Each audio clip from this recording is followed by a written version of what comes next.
अलविदा खमनेई साहब। जी हां, 2 देश 5 शहर 7 दिन, खमनेई साहब की विदाई का पूरा शेड्यूल। नमस्कार, मैं हूं नीलू। आज बात इस पर भी होगी और साथ ही बात होगी कि जिस तरह से अयातुल्ला अली खामनेई साहब के जनाजे में शामिल होने के लिए देश विदेश से लोग पहुंचे हैं। ईरान, इराक और बहुत सारे मुल्कों से लोग पहुंचे हैं। अब इसके बाद वहां पर हमले की भी धमकी दी जा रही है और किस तरह से अब अमेरिका कह रहा है कि इस हमले को वो रोकेगा, वो ईरान के साथ है। तो चलिए शुरुआत करते हैं। ईरान के पूर्व supreme leader Ayatollah Ali Khamenei की अंतिम विदाई की अब रस्में शुरू हो गई है। 28 फरवरी को अमेरिका और इजराइल के भीषण हवाई हमलों में अयातुल्ला अली खामनेई साहब का निधन हो गया था, जिसके बाद पश्चिम एशिया में भीषण युद्ध की शुरुआत हो गई थी। जंग के बीच खामनेई के पार्थिव शरीर को फॉरेंसिक मॉर्चरी के रेफ्रिजरेटर कोल्ड स्टोरेज में रखा गया, सुरक्षित रखा गया और अब सीजफायर की घोषणा के बाद खामनेई साहब को नम आंखों से विदाई दी जा रही है। 3 जुलाई शुक्रवार से खामनेई साहब के अंतिम संस्कार के कार्यक्रम शुरू हो गए हैं, जिसमें कई देशों के प्रतिनिधि शामिल हो रहे हैं। देखिए, कल का मंजर भी हमने देखा कि किस तरह से लोग फूट फूट कर रो रहे थे। उनके अपने चाहने वाले, उनके देश के लोग, बड़े नेता, सभी की आंखें नम थी और सभी उन्हें भावपूर्ण श्रद्धांजलि दे रहे थे। अभी कहाँ रखा गया है खामनेई साहब का पार्थिव शरीर, वो भी आपको बताते हैं। तो खामनेई का पार्थिव शरीर अभी ईरान की राजधानी तेहरान के ग्रैंड मुसल्ला मस्जिद में रखी गई है, जहां देश विदेश से पहुंचे प्रतिनिधि उन्हें श्रद्धांजलि दे रहे हैं। ईरान ने खामनेई की अंतिम विदाई और राजकीय अंतिम संस्कार के लिए खास तैयारियां की हैं। उनके पार्थिव शरीर को ईरान और इराक के 5 प्रमुख शहरों, जिसमें तेहरान, कौम, नजफ, करबला और मशहद लेकर जाया जाएगा।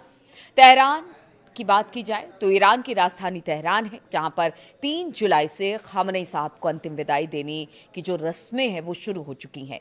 खामनेई साहब, उनकी पत्नी, बेटी, दामाद और 14 माह की पोती की ताबूतों को अंतिम दर्शन के लिए तेहरान की ग्रैंड मुसल्ला मस्जिद में रखा गया है, जहां पर आम जनता और 100 से अधिक देशों के विदेशी मेहमान और प्रतिनिधि उन्हें श्रद्धांजलि दे रहे हैं, जिसकी तस्वीरें भी आपने देखी कि किस तरह से अलग अलग मुल्कों से करीब 90 मुल्कों से प्रतिनिधि यहां पर पहुंचे हैं। 3 दिन तक खामनेई साहब का जनाजा यहीं पर रखा जाएगा और ईरान के भी अलग अलग जगहों से लोग पहुंच रहे हैं, अपने हाथों में झंडे लिए हुए हैं और इसके लिए भी तमाम तरह की सुविधा ईरान सरकार ने दी है। चाहे वो मेट्रो हो, ट्रेन हो, ट्रेनों को लगाया गया है ताकि ज़्यादा से ज़्यादा अंतिम दर्शन के लिए जो ईरानी जनता है वो पहुंच पाए।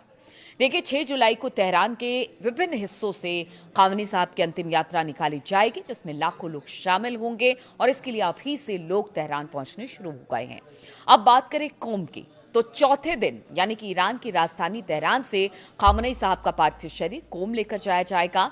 7 जुलाई को वो कोम पहुंचेगा। कोम शिया इस्लाम की शिक्षा का प्रमुख केंद्र है और यहाँ खामनेई साहब की अंतिम विदाई से जुड़ी कई धार्मिक रस्में भी निभाई जाएंगी। बात करें नजफ की, तो कोम के बाद खामनेई साहब का पार्थिव शरीर इराक ले जाया जाएगा। 8 जुलाई को खामनेई साहब का ताबूत इराक के पवित्र शहर नजफ लेकर जाया जाएगा। नजफ शिया समुदाय के सबसे पवित्र स्थलों में से एक है। यहाँ इमाम अली दरगाह में सार्वजनिक अंतिम यात्रा निकाली जाएगी और इसके बाद करबला। नजफ के बाद खामनेई साहब का पार्थिव शरीर इराक के पवित्र शहर करबला लेकर जाया जाएगा और फिर यहाँ इमाम हुसैन और उनके भाई अब्बास की पवित्र दरगाहों पर खामनेई साहब का अंतिम जुलूस निकाला जाएगा। इसके बाद बारी आती है मशहद की, तो 9 जुलाई को सभी धार्मिक यात्राओं के बाद खामनेई साहब के पार्थिव शरीर को वापस ईरान के उत्तर पूर्वी शहर मशहद लेकर आया जाएगा। मशहद खामनेई का गृह जिला है। 9 जुलाई को ही उन्हें मशहद की ऐतिहासिक और पवित्र इमाम रजा दरगाह परिसर में सुपुर्द खाक यानी कि दफन कर दिया जाएगा। इन 5 शहरों को ही आखिर क्यों चुना गया उनकी अंतिम यात्रा के लिए, तो आपको बताते हैं कि ईरान और इराक के ये 5 शहर इस्लामिक मान्यता और खासकर शिया समुदाय के पवित्र केंद्र हैं। ऐसे में सालों तक दुनिया के सबसे बड़े शिया धर्मगुरु रहे ईरान के सर्वोच्च नेता अयातुल्ला अली खामनेई साहब के पार्थिव शरीर को इन सभी जगहों पर लेकर जाया जाएगा। अमेरिका इजराइल के साथ चले भीषण जंग के बाद हो रहे इस कार्यक्रम के जरिए ईरान दुनिया को अपनी ताकत भी दिखाना चाहता है कि आप सोचिए कि इतनी सारी पाबंदियों के बावजूद भी अगर इतने मुल्कों के राजनयिक शिरकत कर रहे हैं इस अंतिम यात्रा में खामनेई साहब के, तो कहीं ना कहीं ईरान ये बताना चाहता है कि उनके साथ अभी भी दुनिया के कई मुल्क खड़े हैं। मीडिया रिपोर्ट के अनुसार खामनेई साहब का अंतिम संस्कार अपनी तरह का दुनिया के सबसे अलग और बड़ा आयोजन हो सकता है। खामनेई साहब की अंतिम विदाई में 1.5 से 2 करोड़ लोगों के शामिल होने का अनुमान भी लगाया जा रहा है। अंतिम संस्कार में शामिल होने तेहरान आ रहे आम लोगों के लिए मेट्रो और सरकारी बसें मुफ्त कर दी गई। बाहर से आए लोगों के लिए होटल के किराए को कम कर दिया गया है। स्पेशल ट्रेनें चला दी जा रही हैं। स्कूल मस्जिदों में भी लोगों के ठहरने की व्यवस्था की गई है। हालांकि मस्जिदों को काले कपड़ों से भी ढका गया है। ये शोक का एक प्रतीक है। अब ईरान सरकार इस अंत्येष्टि को राष्ट्रीय एकता और साझा शोक के प्रतीक के रूप में अब लोगों को दिखाना और बताना चाहती है और इसके प्रयास कर रही है। आधिकारिक आयोजन निकाय द्वारा साझा किए गए अंत्येष्टि के प्रतीक के रूप में आयतुल्ला अली खामनेई की बंद मुट्ठी के साथ हमें उठना होगा का नारा अंकित है। लेकिन तेहरान में तनाव और सन्नाटा इस वक्त छाया हुआ है, जो क्रांति के जनक सर्वोच्च नेता आयतुल्ला रुहुल्लाह खुमैनी के भावपूर्ण अंतिम संस्कार से बिल्कुल विपरीत है। तब लाखों लोग रोते बिलखते खुमैनी के अंतिम संस्कार के जुलूस में उमड़ पड़े थे। उनको रोकने के लिए गार्ड्स को लगाया गया था।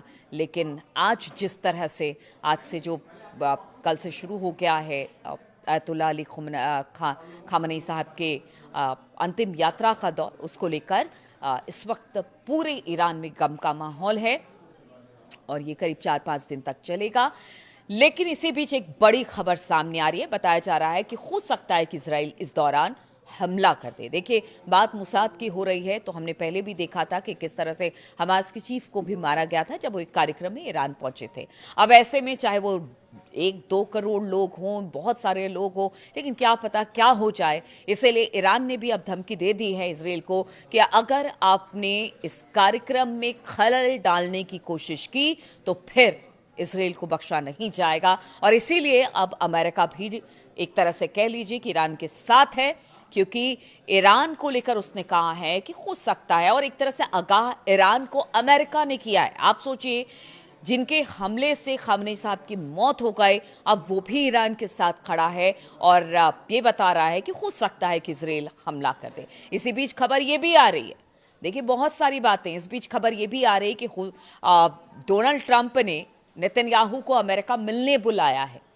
अब बहुत ज़्यादा जानकारी इसको लेकर नहीं मिली है, कब है, क्या है, कैसे मुलाकात होगी, लेकिन मिलने के लिए बुलाया है। और देखिए, बातचीत इस वक्त चल रही है ईरान अमेरिका में, और उसी समय अगर ट्रंप बुलाते हैं नेतन्याहू को मिलने के लिए तो इसके क्या मतलब है, ये भी समझने वाली बात होगी।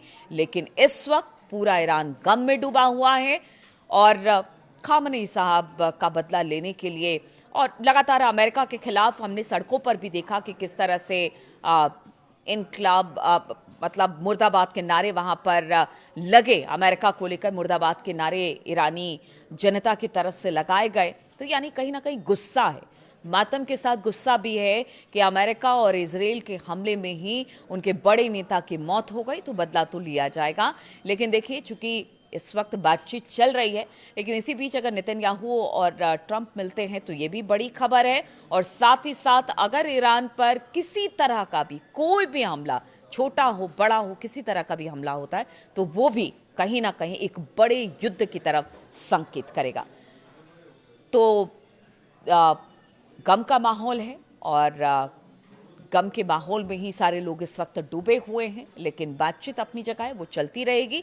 फिलहाल बहुत बहुत शुक्रिया मेरे साथ इस वीडियो में शामिल होने के लिए। आपके कमेंट्स का इंतज़ार रहेगा और आपके कमेंट्स पढ़कर अच्छा लगता है। एक तरह से कह लीजिए कि आपको अच्छे वीडियो बनाने को लेकर, आप लोगों के कमेंट को लेकर प्रोत्साहन मिलता है, इसलिए कमेंट ज़रूर करते रहिएगा। बहुत बहुत शुक्रिया आपका मेरे साथ जुड़ने के लिए।